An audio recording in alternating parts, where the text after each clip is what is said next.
I first of all want to thank Prime Minister Netanyahu for making this visit. I think we had an extraordinarily productive series of conversations, not only between the two of us, but also at the staff and agency levels. Obviously, this reflects the extraordinary relationship, the special relationship between the United States and Israel. It is a stalwart ally of the United States.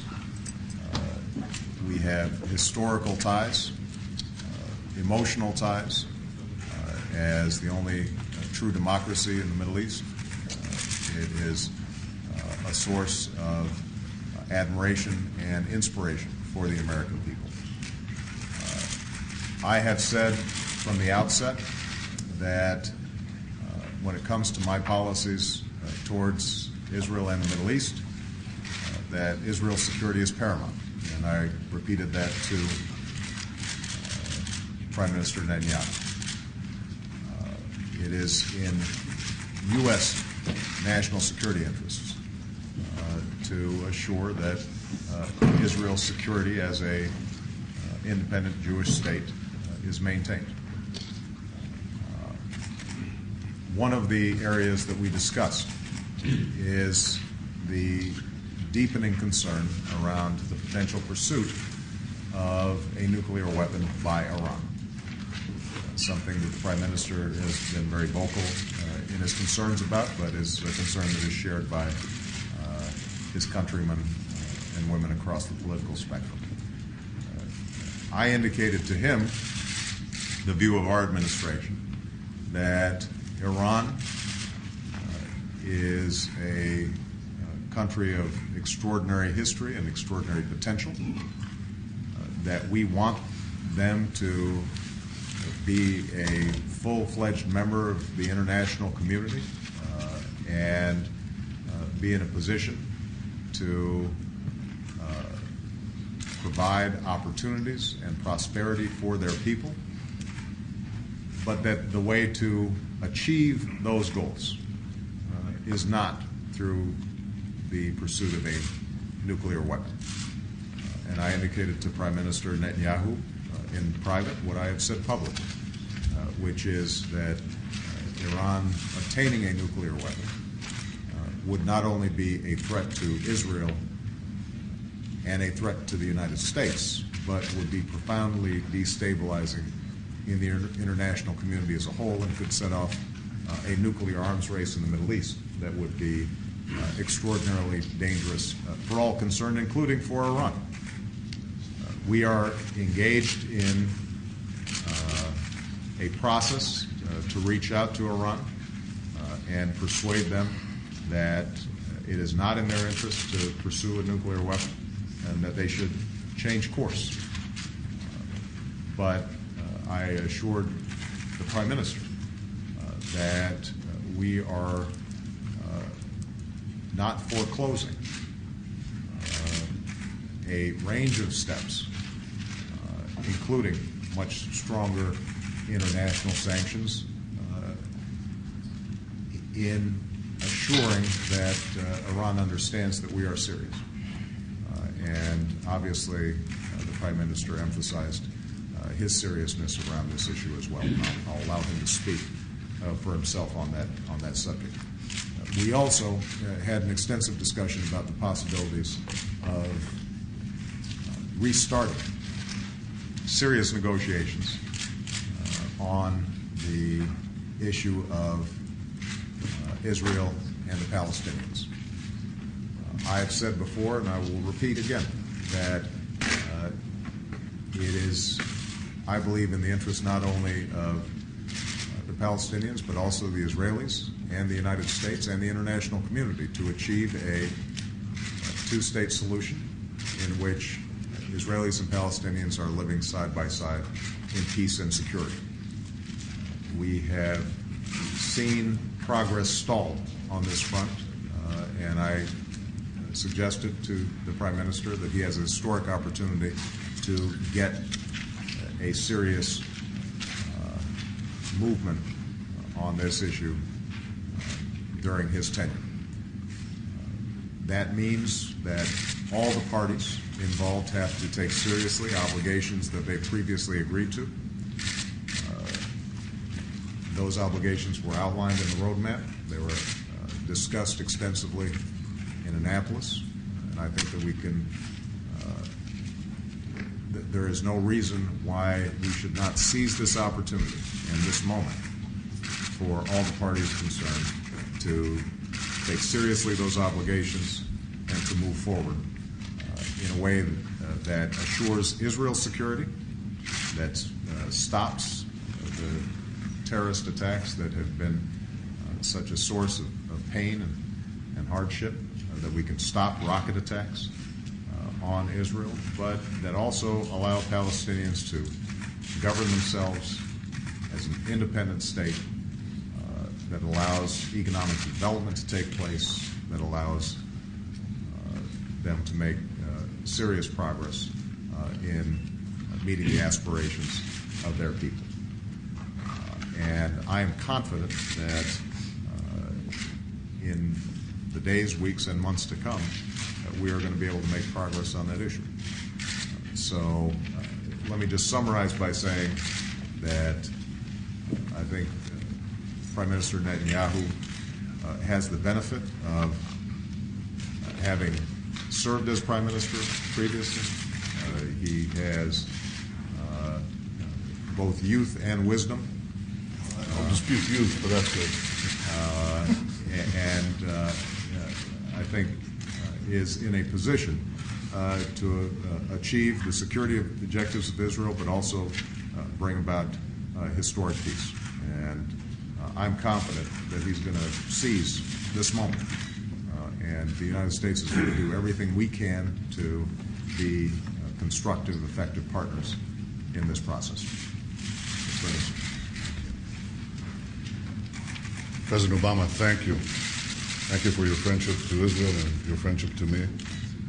You're a great leader of the United States, a great leader of the world, a great friend of Israel, and someone who is acutely cognizant of our security concerns, and the entire people of Israel appreciate it, and I speak on their behalf. We met before, but this is the first time that we're meeting as President and as Prime Minister. And so I was particularly pleased in your reaffirmation of the special relationship between Israel and the United States. We share the same goal, and we face the same threats. The common goal is peace. Everybody in Israel, as in the United States, wants peace. The common threat we face are terrorist regimes and organizations that seek to undermine the peace and endanger both our peoples. In this context, the worst danger we face is that Iran would develop nuclear military capabilities. Iran openly calls for our destruction, which is unacceptable from any standard. It threatens the moderate Arab regimes in the Middle East. It threatens U.S. interests worldwide. But if Iran were to acquire nuclear weapons, it could give a nuclear umbrella to terrorists, or worse, could actually give terrorists nuclear weapons, and that would put us all in great peril. So in that context, I very much appreciate, Mr. President, your firm commitment to ensure that Iran does not develop nuclear military capability, and also your statement that you're leaving all options on the table. I share with you very much the desire to move the peace process forward. And I want to start peace negotiations with the Palestinians immediately.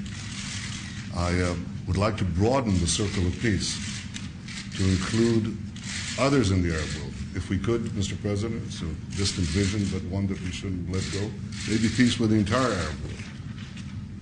I want to make it clear that we don't want to govern the Palestinians. We want to live in peace with them. We want them to govern themselves, absent a handful of powers that could endanger the state of Israel. And for this, there has to be a a clear goal. The goal has to be an end to conflict. There'll have to be compromises by Israelis and Palestinians alike. We're ready to do our share. We hope the Palestinians will do their share as well. If we resume negotiations, as we plan to do, then I think that the Palestinians will have to recognize Israel as a Jewish state. We'll have to also enable Israel to have the means to defend itself. And if those conditions are met, if Israel's security conditions are met, and there's recognition of Israel's legitimacy, its permanent legitimacy, then I think we can envision an arrangement where Palestinians and Israelis live side by side in dignity, in security, and in peace. And I look forward, Mr. President, to working with you, a true friend of Israel, to the achievement of our common goals, which are security, prosperity, and above all, peace. Thank you. We're going to take a couple of questions. We're going to start with you, Steve. Mr. President, you spoke at length as the Prime Minister about Iran and its nuclear program. Your program of engagement, policy of engagement, how long is that going to last? Is there a deadline? You know, I don't want to set an artificial deadline. I think it's important to recognize that Iran is in the midst of its own elections. As I think all of you, since you're all political reporters, are familiar with, election time is not always the best time to get business done. Their elections will be completed in June, and we are hopeful that at that point there is going to be a serious process of engagement, first through the P5+1 process that's already in place, potentially through additional direct talks between the United States and Iran. I want to reemphasize what I said earlier, that I believe it is not only in the interests of the international community that Iran not develop nuclear weapons. I firmly believe it is in Iran's interests not to develop nuclear weapons because it would trigger a nuclear arms race in the Middle East and be profoundly destabilizing in all sorts of ways. Iran can achieve its interests of security and international respect and prosperity for its people through other means, and I am prepared to make what I believe will be a persuasive argument that there should be a different course to be taken. And the one thing we're also aware of is the fact that the history, at least, of negotiation with Iran is that there is a lot of talk, but not always action and follow. And that's why it is important for us, I think, without having set an artificial deadline, to be mindful of the fact that we're not going to have talks forever. We're not going to create a situation in which talks become an excuse for inaction while Iran proceeds with developing a nuclear and deploying a nuclear weapon. That's something obviously Israel's concerned about, but it's also an issue of concern for the United States and for the international community as a whole. My expectation would be that if we can begin discussions soon, shortly after the Iranian elections, we should have a fairly good sense by the end of the year as to whether they are moving in the right direction and whether the parties involved are making progress and that there's a good faith effort to resolve differences. That doesn't mean that every issue would be resolved by that point, but it does mean that we'll probably be able to gauge and do a reassessment by the end of the year of this approach. You want to call on one of your? Thank you, Mr. President. Aren't you concerned that your outstretched hand is being interpreted by extremists, especially Ahmadinejad, Nasrallah, Mash'al, as weakness? And since my colleague already asked about the deadline, if engagement fails, what then, President? Well, it's not clear to me why my outstretched hand would be interpreted as weakness. An example. I'm sorry. Example of Trump. They would have preferred to be on your side and then moved to the extremists, to Iran. Oh, I think, I'm not sure about that interpretation. Look, we've been in office a little over 100 days now, close to 4 months. We have put forward a clear principle that where we can resolve issues through negotiations and diplomacy, we should. We didn't expect, and I don't think anybody in the international community, or anybody in the Middle East for that matter, would expect that 30 years of antagonism and suspicion between Iran and the United States would be resolved in 4 months. So we think it's very important for us to give this a chance. Now, understand that part of the reason that it's so important for us to take a diplomatic approach is that the approach that we've been taking, which is no diplomacy, obviously has not worked. Nobody disagrees with that. Hamas and Hezbollah have gotten stronger. Iran has been pursuing its nuclear capabilities undiminished. And so not talking, that clearly hasn't worked. That's what's been tried. And so what we're going to do is try something new, which is actually engaging and reaching out to the Iranians. The important thing is to make sure that there is a clear timetable of at which point we say these talks don't seem to be making any serious progress. It hasn't been tried before, so we don't want to prejudge that. But as I said, by the end of the year, I think we should have some sense as to whether or not these discussions are starting to yield significant benefits, whether we're starting to see serious movement on the part of the Iranians. If that hasn't taken place, then I think the international community will see that it's not the United States or Israel or other countries that are seeking to isolate or victimize Iran. Rather, it is Iran itself which is isolating itself by being unwilling to engage in serious discussions about how they can preserve their security without threatening other people's security, which ultimately is what we want to achieve. We want to achieve a situation where all countries in the region can pursue economic development and commercial ties and trade and do so without the threat that their populations are going to be subject to bombs and destruction. That's what I think the Prime Minister is interested in. That's what I'm interested in. I hope that ends up being what the ruling officials in Iran are interested in as well. Don Gagne.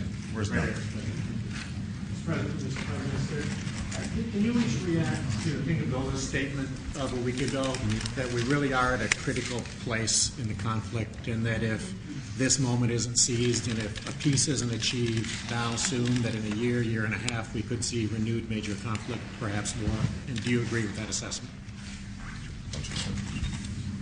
I think we have to seize the moment, and I think we're fortunate in having a leader like President Obama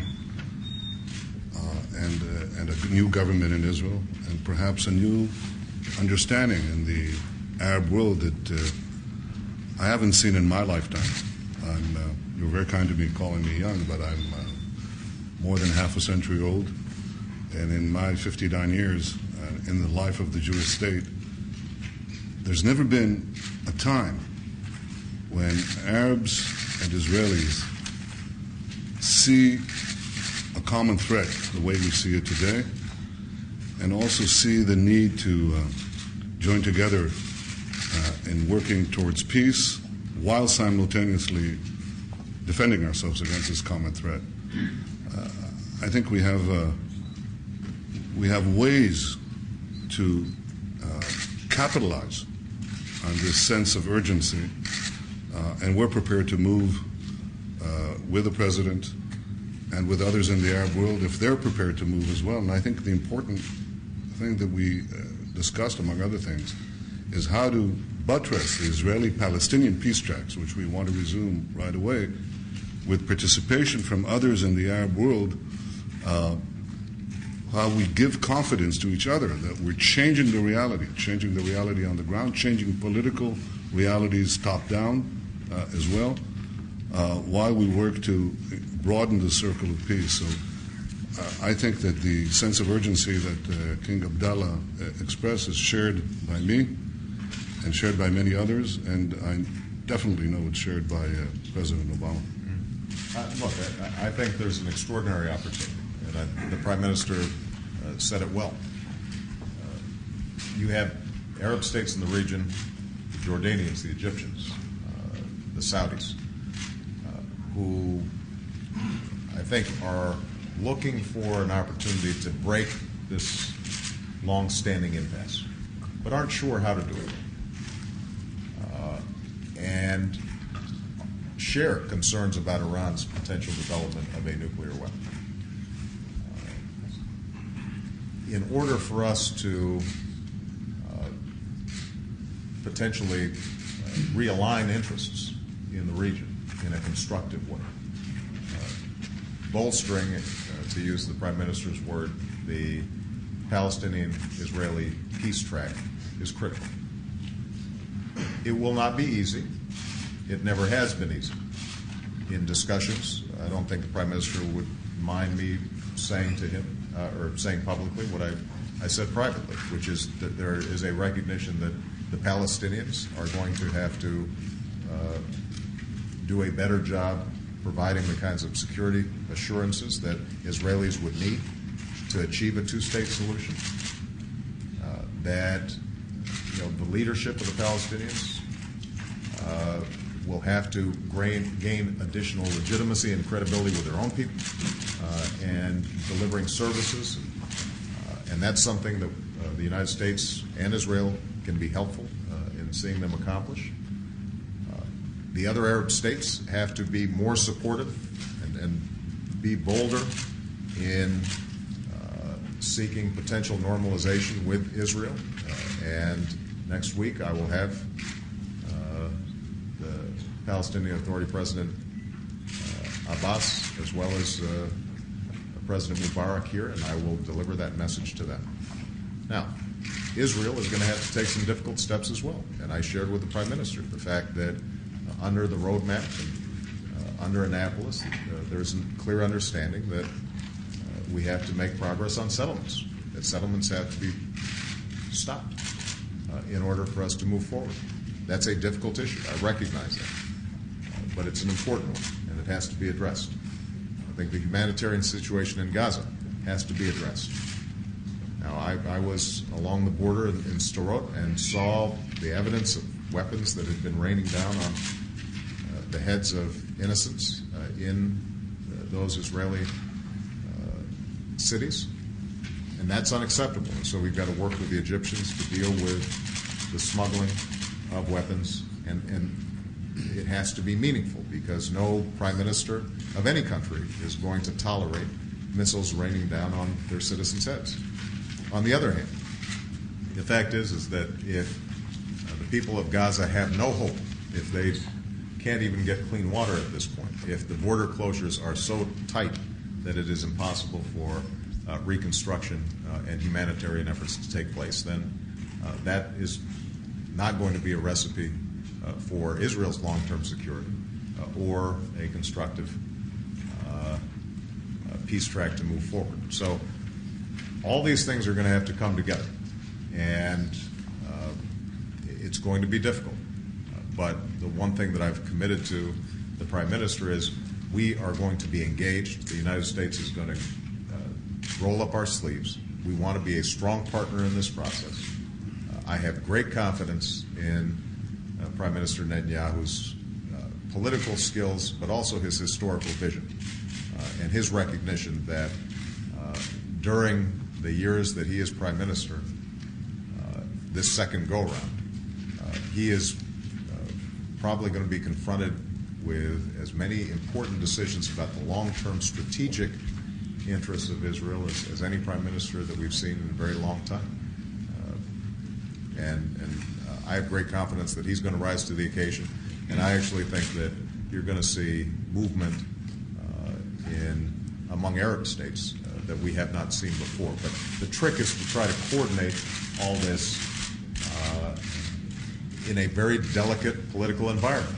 And that's why I'm so pleased to have George Mitchell, who is standing behind the scrum there, as our special envoy, because I'm very confident that as somebody who was involved in equally delicate negotiations in Northern Ireland, he's somebody who recognizes that if you apply patience and determination and you keep your eye on the long-term goal that the Prime Minister articulated, which is a wide-ranging peace, not a grudging peace, not a transitory peace, but a wide-ranging regional peace, that we can make great progress. Thank you, sir. Chico? Mr. President, the Israeli Prime Minister and the Israeli administration have said on many occasions, on some occasions, that only if the Iranian threat will be solved, they can achieve a real progress on the Palestinian track. Do you agree with that kind of linkage? And to the Israeli Prime Minister, you were speaking about the political track. Are you willing to get into final status issues, negotiations, like borders, like Jerusalem, in the near future, based on the two states solution? And do you still hold this opinion about the linkage between the Iranian threat and your ability to achieve any progress on the Palestinian track? Well, let me say this. There's no doubt that it is difficult for any Israeli government to